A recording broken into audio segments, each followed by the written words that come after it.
Le Journal de la Ville, le premier magazine de l'information provinciale.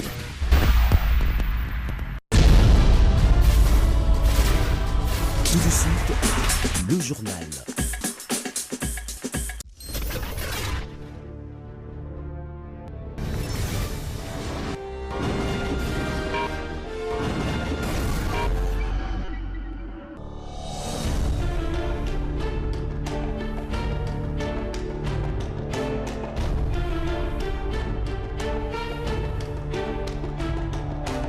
Merci de choisir les journaux de la ville pour vous informer. Messieurs et dames, bienvenue dans ces journaux. Du haut du tribunal des Nations Unies, la première ministre Julie Soumina présidera ce mercredi 8 juillet 2026 un débat sur les violences sexuelles liées au conflit. Cette rencontre s'inscrit dans le cadre de la présidence tournante du Conseil de sécurité assurée par la RDC depuis le 1er juillet. Cette présidence met l'accent sur la protection de populations civiles, la lutte contre l'impunité ainsi que la promotion de l'agenda Femmes, Paix et Sécurité. Justice à présent. C'est mardi 7 juillet 2026. Le procureur général près la Cour de cassation, Firmin Vondé, a été reçu en audience par le ministre de la Justice et garde des Sceaux, Guillaume Gueffa, dans le cadre de concertation régulière entre le gouvernement et le Conseil supérieur de la magistrature. C'est tout pour les titres, madame, messieurs, bienvenue. Le Journal de la Ville, le premier magazine de l'information provinciale.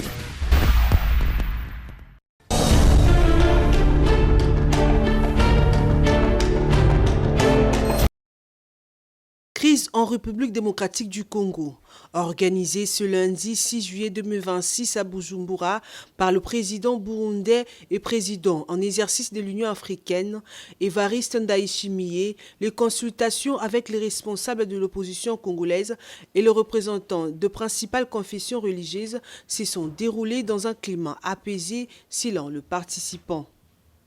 Au terme des échanges, l'un des leaders de la coalition Article 64 pour la défense de l'ordre constitutionnel a adressé un bilan positif de cette journée de consultation. Selon lui, les différentes rencontres par groupe ont été suivies d'une séance de travail élargie réunissant les délégations politiques et religieuses autour du président burundais. D'après ses membres de la C64, le président burundais entend contribuer à la recherche d'une issue à la crise que traverse la République démocratique du Congo en privilégiant les dialogues entre les acteurs concernés. Il a également annoncé qu'à l'issue de leur séjour à Bujumbura, les membres de la coalition C64 et les représentants des confessions religieuses gagneront ensemble à Kinshasa où un point de presse de la coalition est prévu jeudi afin de restituer les grandes lignes des échanges. Initialement prévue le mercredi 8 juillet 2026, la manifestation de la coalition Article 64 pour la défense de l'ordre constitutionnel a été reportée au mercredi 22 juillet 2026. La mobilisation devait se tenir à Kinshasa ainsi que dans d'autres villes du pays avec comme point de chute dans la capitale, les palais de la Nation, bureau officiel du président de la République. Cette manifestation s'inscrit dans le cadre de la contestation contre un projet de révision de la Constitution en vue d'un éventuel nouveau mandat du président Félix Tshisekedi.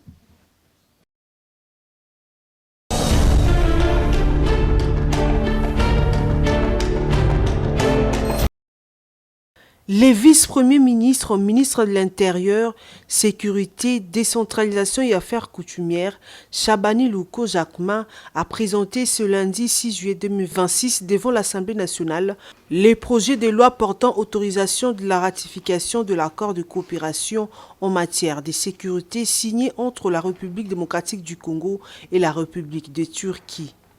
Après avoir auditionné les vice-premiers ministres, la Chambre basse du Parlement a déclaré recevable ces projets de loi autorisant la ratification de cet accord de coopération sécuritaire entre la RDC et la Turquie. Dans son exposé, le VPM Chabani a souligné que cet accord s'inscrit dans la vision du programme d'action du gouvernement 2024-2028 qui fait de la protection du territoire national et de la sécurisation de la population une priorité. Cet accord prévoit notamment le renforcement de la coopération entre les deux États dans la lutte contre le terrorisme, la criminalité transnationale organisée, les trafics d'armes, la traite des êtres humains, la cybercriminalité, les blanchiments de capitaux ainsi que d'autres formes de criminalité. Il ouvre également la voie au partage des renseignements, à l'assistance technique et à la formation de forces de sécurité. L'accord soumis à votre auguste Assemblée vise précisément à renforcer notre cadre de coopération bilatérale avec la République de Turquie dans le respect de la souveraineté, de l'égalité des États, des législations nationales des parties et des conventions internationales auxquelles elles ont souscrit. Il y a cette nécessité de faire remonter tous nos services de défense et de sécurité. Et ici, il ne s'agit pas uniquement de la police nationale congolaise, mais il s'agit de tous les services. Et je crois que cet accord va nous aider non seulement à capaciter notre police nationale congolaise, mais aussi à mieux gérer toutes ces questions-là. Nous sommes venus par devant vous pour non seulement solliciter votre quitus, votre vote, mais aussi pour l'enrichissement du document de l'accord que nous vous avons présenté.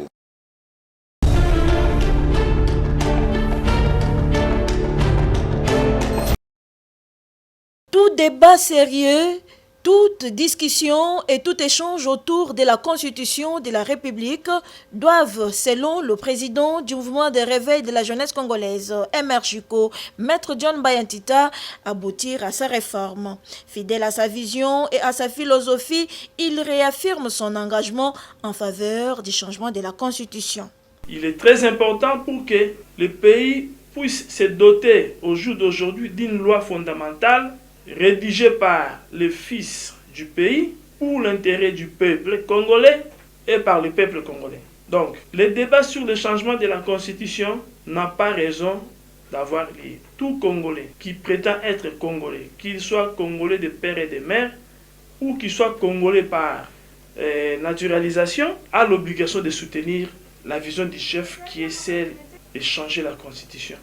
Parce que nous voulons doter notre pays d'une loi fondamentale qui va aider nos générations à venir à garder l'intégrité territoriale de notre pays. Animé par un esprit patriotique, Maître John Bayantita exprime sa reconnaissance aux forces de défense et de sécurité de la République ainsi qu'aux combattants Wazalendo qui tiennent face à l'occupation de la partie est de la République démocratique du Congo. Alors, nous allons féliciter nos services de défense et de sécurité, y compris nos voyants Wazalendo, du travail qu'ils sont en train d'abattre au fond, aux différents fronts, où ils sont en train de remporter des victoires et des victoires. D'ailleurs, très bientôt, ils sont proches des deux grandes villes, Bukavu et Goma. Nous vous félicitons beaucoup, nous vous encourageons et nous vous soutenons. Et pour la même occasion, nous sollicitons très respectueusement au commandant suprême, chef de l'État, des garants de la nation, s'il peut nous écouter, d'ajouter encore, ou soit de doubler la prime des militaires et des agents de services de sécurité, y compris nos Wazalendo. Non à la division, non au tribalisme et non au discours de haine, le président national du MRJUCO appelle les Congolais à l'unité nationale derrière la vision émergence prônée par le président de la République, Félix Antoine Tshisekedi. À tous les peuples congolais, nous vous invitons, sans distinction de couleur politique ni tribale, de nous unir tous autour du chef de l'État, son Excellence Félix Antoine Tshisekedi Tshilombo, pour l'aider à matérialiser sa grande vision de faire de notre pays l'Allemagne d'Afrique. Nous croyons à sa vision, nous croyons à ses objectifs, raison pour laquelle nous les soutenons sans condition. Au MRJUCO, à toute action, les biens communs.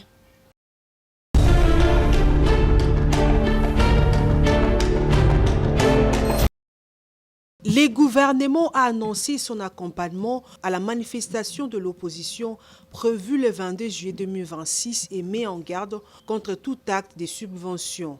Ce qui ressort de la réunion tenue le dimanche 5 juillet 2026 par le vice-premier ministre et ministre de l'Intérieur, Jacquemain Chabani, avec les responsables des services de sécurité, des renseignements et des autorités de la ville de Kinshasa. À l'issue de cette rencontre, le gouverneur de la ville de Kinshasa, Daniel Bumba Lubaki, a assuré que les forces de défense et de sécurité veilleront à préserver la quiétude de la capitale dans un esprit républicain et démocratique. Nous étions en réunion autour du vice-premier ministre, ministre de l'Intérieur, Sécurité et Décentralisation Affaires coutumières. Une réunion qui a porté sur la situation sécuritaire dans la ville de Kinshasa et par rapport aux manifestations prévues. Alors, nous avons d'abord pris acte du report de l'activité prévue pour la date du 8, qui est portée au 22. Mais ici, nous tenons à soulever que le vivre ensemble, que nous prenons tous, dans le respect de valeurs démocratiques et républicaines, nous pousse à pouvoir être responsables de nos actes. Alors, de ce fait, nous soulignons que tout acte qui porte germe de subversion sont prohibés. Et par ailleurs, les forces de défense et de sécurité seront là pour préserver la quiétude dans la ville de Kinshasa. Alors, nous profitons de l'occasion pour rassurer l'opinion tant nationale qu'internationale que tout en accompagnant dans un esprit républicain et démocratique les manifestations, mais nous voulons aussi rassurer ici que tout doit se faire dans les normes établies selon les lois et les règlements de la République, mais également en assurant aussi la liberté aux paisibles citoyens qui veulent bien vaquer à autre chose. Donc voilà un peu l'essentiel de notre entretien de cet après-midi, et nous pensons que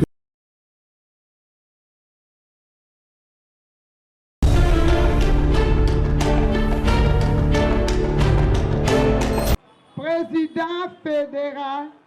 La commune de Massina a vibré ce samedi 4 juillet 2026 au rythme d'une triple cérémonie organisée par le parti politique courant des démocrates rénovateurs, CDR, de son autorité morale, le docteur Jean-Lucien Boussa Togba, piloté par la Fédération des Massina, sous la conduite de son président fédéral, Serge Mbala Lutondo.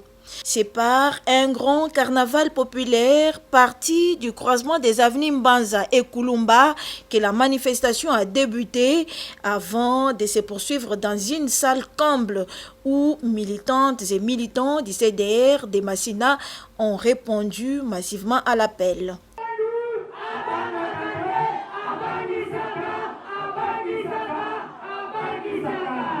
Cette journée a été marquée par la sortie officielle de l'ASBL Maman Molende, partenaire stratégique du CDR, l'adhésion de plus de 800 nouveaux membres, renforçant ainsi la dynamique d'expansion du parti, ainsi que l'installation officielle de 16 cellules politiques à travers la commune de Massina.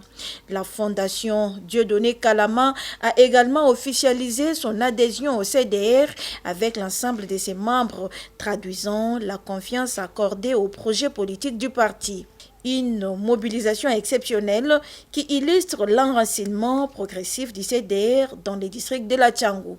Serge Mbala Lutondo, président fédéral du CDR Massina.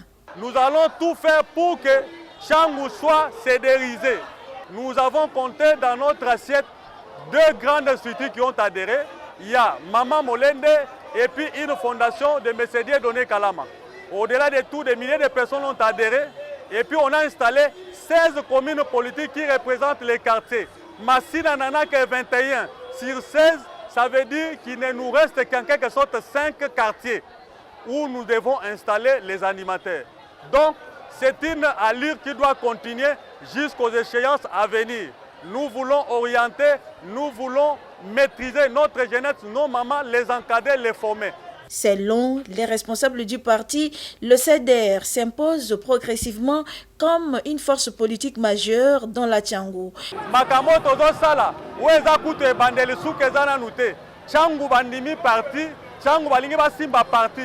Avec le CDR, le changement c'est maintenant.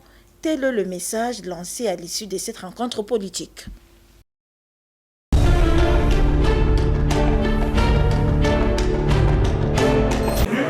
chacun passe le test. Les auditoires de la Haute École des commerces, ex-IEC, ont servi de cadre pour l'organisation du test en vue du recrutement des nouveaux agents de la Société nationale d'électricité SNEL SA, c'est dimanche 5 juillet 2026. Toutes les dispositions ont été prises pour le succès de ces contrôles, tant du point de vue protocole, sécurité que sanitaire. En effet, les candidats présents à ces tests avaient tous répondu à l'appel à la candidature lancé le 24 avril 2026. Les soumissionnaires avaient par la suite reçu le message de confirmation de leur candidature, c'est là, avant leur participation au test de ce dimanche. La première vocation, c'est côté technique. C'est le directeur général de la SNEL, le professeur Teddy Luamba, lui-même, accompagné de Madame la DGA, qui a procédé au lancement de ces tests. Le directeur général de la SNEL a encouragé en cette occasion les candidats. Il les a rappelé les soucis de la SNEL de travailler à la promotion de l'excellence dans l'accomplissement de la mission lui confiée par le chef de l'État. Teddy Luamba a souhaité bonne chance aux participants au test en exprimant le vœu de le voir au sein de la SNEL. Et la SNEL est en train de rajeunir son personnel. Et il lui fallut qu'on passe par un recrutement classique pour déceler les meilleurs qui vont faire partie de la Société nationale d'électricité. Ceci rentre non seulement dans une politique générale de l'entreprise, mais dans la vision du chef de l'État, Félix-Antoine Tshisekedi Tshilombo, qui veut que nous puissions mettre l'humain au centre de nos activités. Et c'est ce que la SNEL est en train de faire aujourd'hui. Déjà, je pense qu'on veut insuffler un vent nouveau et surtout faire les choses dans les normes. Et nous nous sommes dit, la meilleure façon de faire, c'est de pouvoir déceler par un concours. Et je pense qu'avec le concours de nous tous et le nouveau comité de gestion que je suis en train d'animer, nous sommes arrivés à ces fins. Il y a lieu de noter que des milliers de candidats participent à ces tests à Kinshasa, mais aussi à Matadi, Lubumbashi, Kisangani, etc. Tout ceci dans le but de recruter les meilleurs éléments qui vont aider à relever les défis divers dans le secteur de l'électricité. Les tests de séjour concernent les filières techniques, mais aussi les filières connexes telles que l'économie, les droits, la gestion et autres. Quelques participants ont livré leurs impressions à l'issue de ces tests. Nous sommes ici pour présenter notre test psychologique. C'est pourquoi nous sommes présentés ici aujourd'hui. C'est un test psychologique. Ça paraît un peu compliqué la main. On a pu quand même faire quelque chose. Le test que nous venons de passer, ça demandait à ce qu'il y ait de la rapidité en termes de réflexion. Et chacun a répondu selon sa rapidité. Non, ça s'est très bien passé. L'organisation a été parfaite du début jusqu'à la fin. On a eu les mots d'encouragement du DG qui est passé en personne. Ça nous a motivés de voir qu'il a pris ses responsabilités de venir encourager. Il ne faut pas écouter les ragots ou tout ce qui peut se rencontrer. Il faut se déplacer, venir vivre la réalité sur terrain pour pouvoir en dire un mot. Pour ceux qui douteraient encore, le processus de recrutement de nouveaux à la SNEL se poursuit en toute objectivité. Prochaine étape, la proclamation de résultats.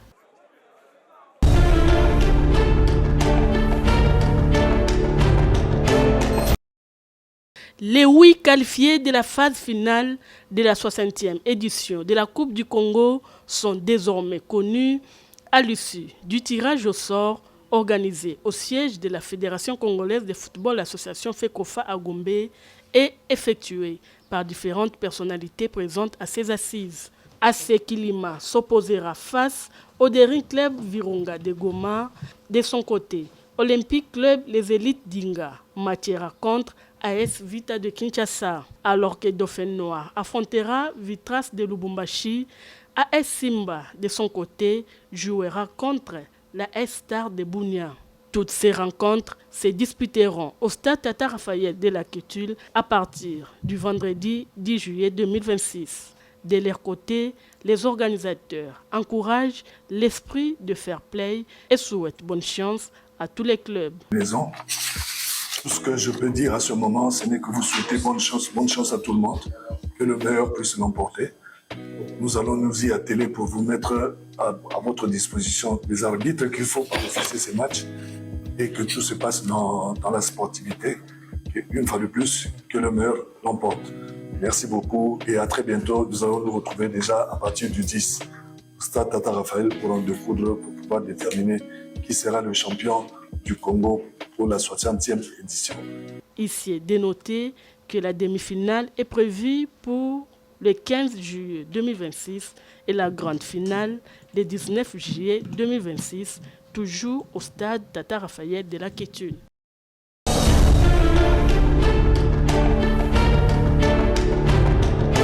Filiale 6 avenue Bossobolo, numéro 59, direction Chaba Gambela, dans la commune de Kassavobo. Samedi 11 juillet 2026, levée du corps à la morgue de la clinique quinoise et l'enterrement au cimetière Nouvelle Cité Mingiadi. Ces communiqués tient lieu de faire part.